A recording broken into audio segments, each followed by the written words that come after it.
Thank you.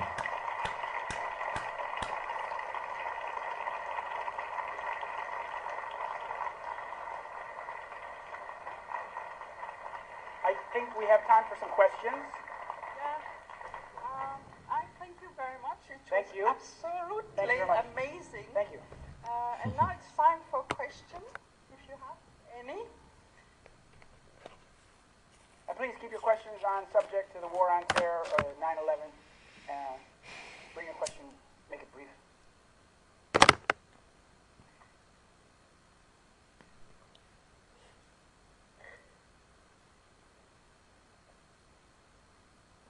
Actually, I have a personal question, which is also concerns 9/11 in general. You being a homie, you're probably well acquainted with Noam Chomsky, and him being a gatekeeper. Who? Noam Chomsky. Oh yeah. Right. So it's just on a personal note. I'll just do it very brief. Is he? Do you think he's been threatened, or he's been a COINTEL stooge from the start? Thanks. Yeah. I think it's the latter. Anybody who's been in America and knows Noam Chomsky knows that he's taken on this position where he's, of course, been critical of the United States involvement in Vietnam in the 60s and 70s. And he went to Israel back in the 1950s before he started all that with his Jewish wife. And they went to a kibbutz for about 5 weeks or 6 weeks. And the rest of the year he spent in London. So I approached Mr. Chomsky and asked him a letter, in a written letter. I said, do you have any experience with Tavistock Institute? Tavistock is British psychological warfare. And he wrote back and pretended he didn't know what Tavistock was. I find that very odd. I tend to think that he's been an agent of that sort all along, because his position on 9/11 is so completely contradictory to his other work. It makes no sense. It makes no sense for him to be understanding American crimes and Israeli crimes and Zionist crimes, and then suddenly to draw a complete blank. So I think it's been something like that. You see, what they do with these alternative voices and controlled media, like Alex Jones. There's a guy in America called Alex Jones. Alex Jones is the same. They create these, just like the media, just like the control media. They create a large body of followers who believe everything that Alex Jones says, and then that's very easy. He can play the role of the Pied Piper and take his group into the woods when it's necessary to do so. So Alex Jones is another one. He won't go near discussing Israeli involvement in 9/11. I just spoke in Austin, Texas, the other day, and he was invited 4 times to come to the event. It was the only event in Austin that day on 9/11. He didn't show up. Another question?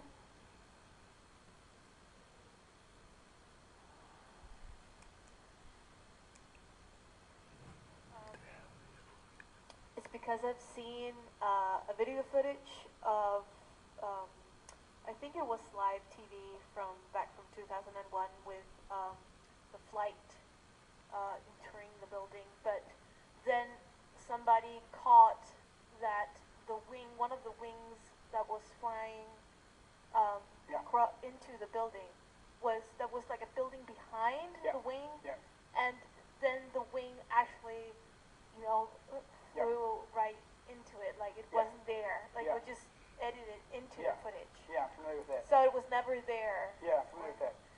That's very interesting footage. She's referring to footage that looks like part of the plane did not go in the right place where it should have been in the video. Now that may be fraudulent video, I don't know. I know some people say that this is evidence that planes did not strike the buildings. Some people say that. But, whatever struck the buildings, was apparently drone planes, and it looks like those planes went through the buildings with great vigor.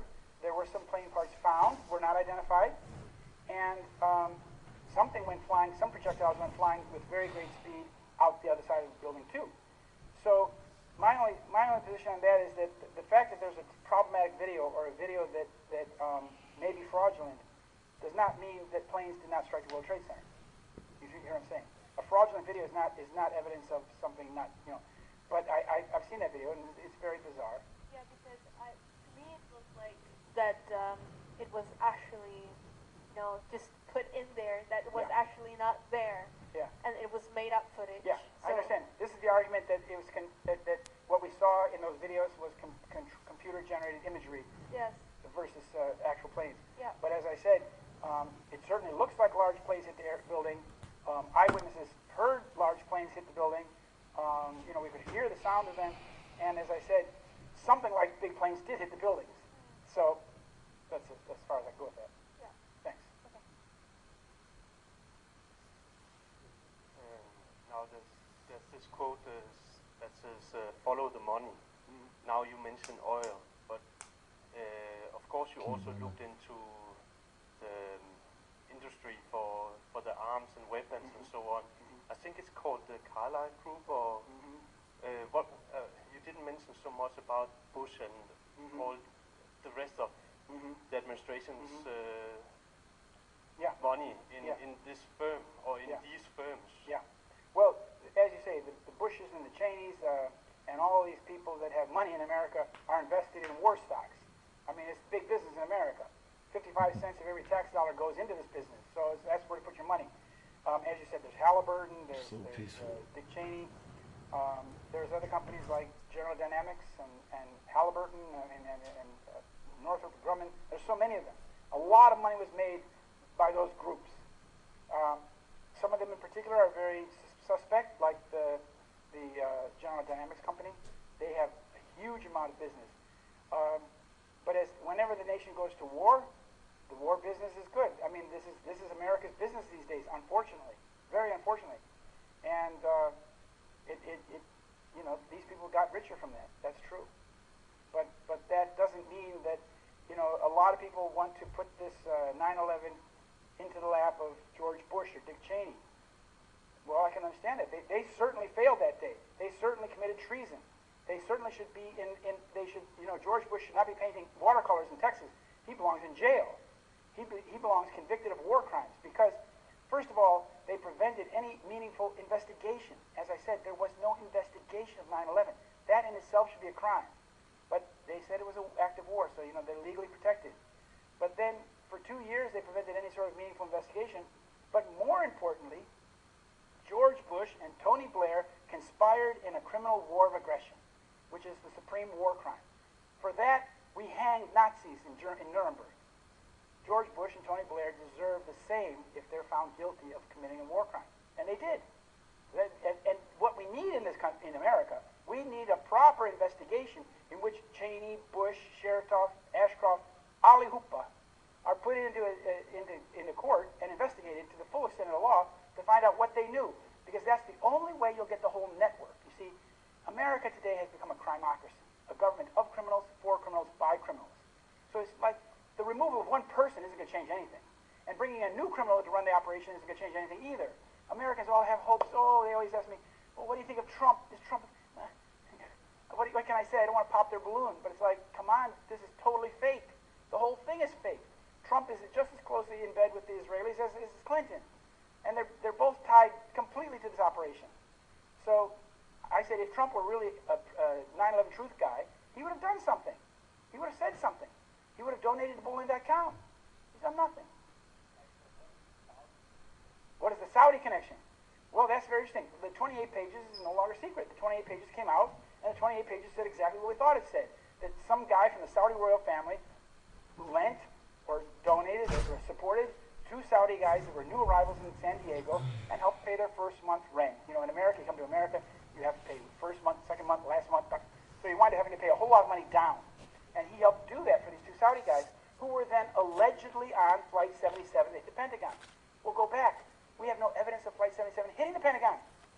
There's no evidence of an aircraft hitting the Pentagon. So whether some Saudi gave some money to another Saudi guy, before 9/11 is meaningless unless you actually can find that they're involved in the crime itself. The Saudis, if anything, have just been played for financiers of this stuff because, the United States protects Saudi Arabia. Saudi Arabia is protected by the United States. And so Saudi Arabia does what the United States and Israel tells it to do, basically. And they're crazy now, fighting in Yemen, fighting against Iran. They're way, way over their depth. I wouldn't be surprised. Even though I don't see any evidence of Saudi involvement at the level of 9/11, an American court would be very quick to lay a $10 billion lawsuit against Saudi Arabia because they can smell the money. They've done the same thing to Iran already. Money. Libya. Anybody. They go after money wherever they can find it. That's what lawyers do for a living. go one step further from the no-plane theory? I listen a lot to a podcast called Psychologist Radio, who deals with footage from Simon Shack's work September Clues, and they are on the media factory issue that all the images from that day are prefabricated movie, and they are put out on the big media channels. They actually send the same material on the 5 biggest media channels. So it's their theory is manufactured material, and the witnesses are actors, and actually no people died at that day.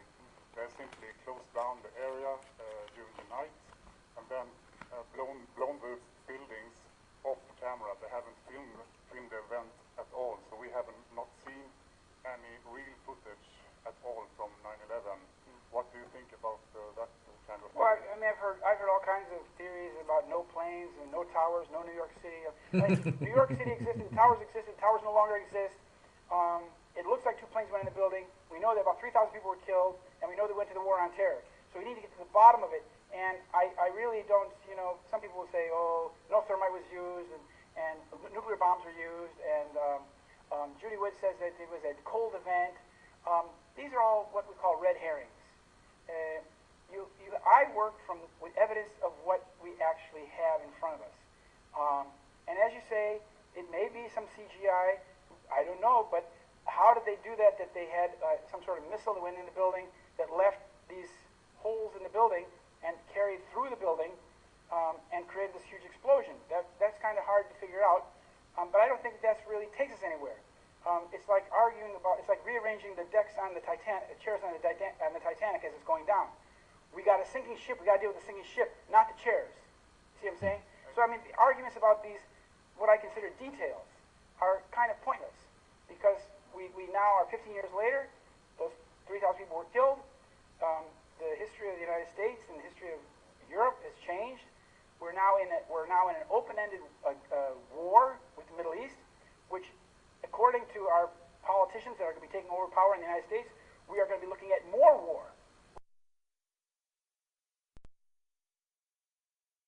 I have a question that's quite interesting because it's about the connection between the Arab Spring, so-called Arab Spring, and the war on terror.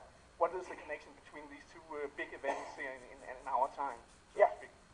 Well, the Arab Spring, exactly about the Arab Spring. I think the Arab Spring was in many ways genuine in Tunisia. There was legitimate grievances there.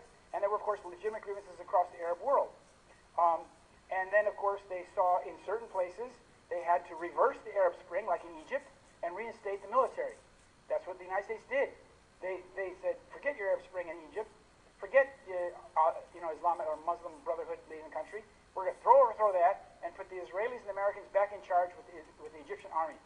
Then what they saw in Syria, they say, here's an opportunity to take Syria down. So we will support the radicals who we train in Jordan, who we arm in Jordan, who we give funds to, and provide material flow from Turkey, and we create all these bad barking dogs who are crucifying kids. That's American tax dollars at work. It's sick. It's totally sick. But what I find most problematic about this is that in America, nobody's talking about it. As I said, the Syrian war is a non-issue in America. How can it be a non-issue? Where the United States is responsible for the plight of the Syrian people. My wife is a teacher in Sweden at a Christian school. She has now 13 refugee kids who she teaches from Syria, from Iraq, and from Afghanistan.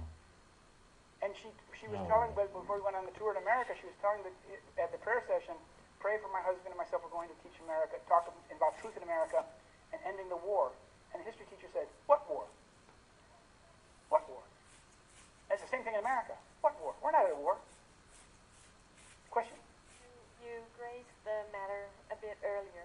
You said that no one believed the story anymore. They just stopped having the polls. Yeah. But they still believe in the presidential circus. Yeah. How, in your opinion, are the Americans, how close are they to waking up? Do they still buy all this?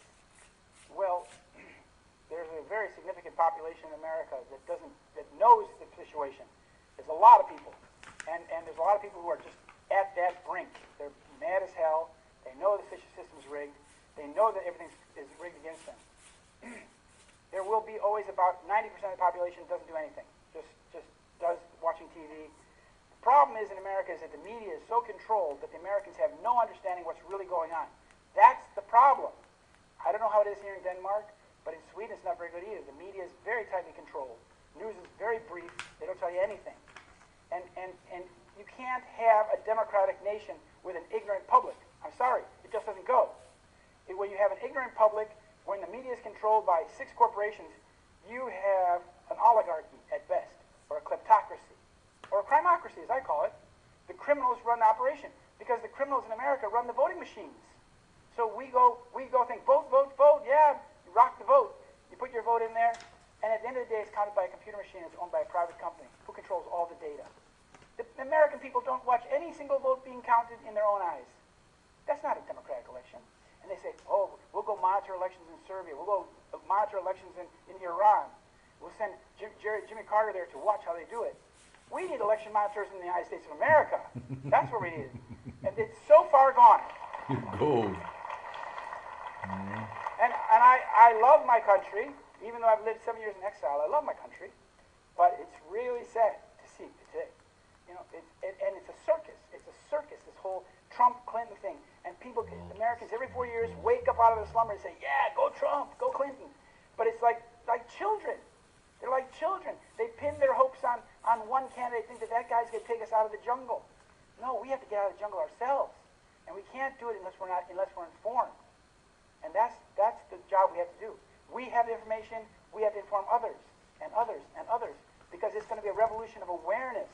And when enough of us understand what we're being duped by and lied, whether it's chemtrails or Fukushima or 9/11, when we understand that the whole thing is a big hoax and a big lie, and they enslave us with deception, then we have a fighting chance.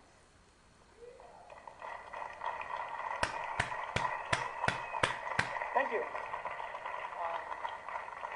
It's 9:30, so I think that I want to say thank you very much. I really appreciate being here, and I look forward to seeing the rest of the event tomorrow.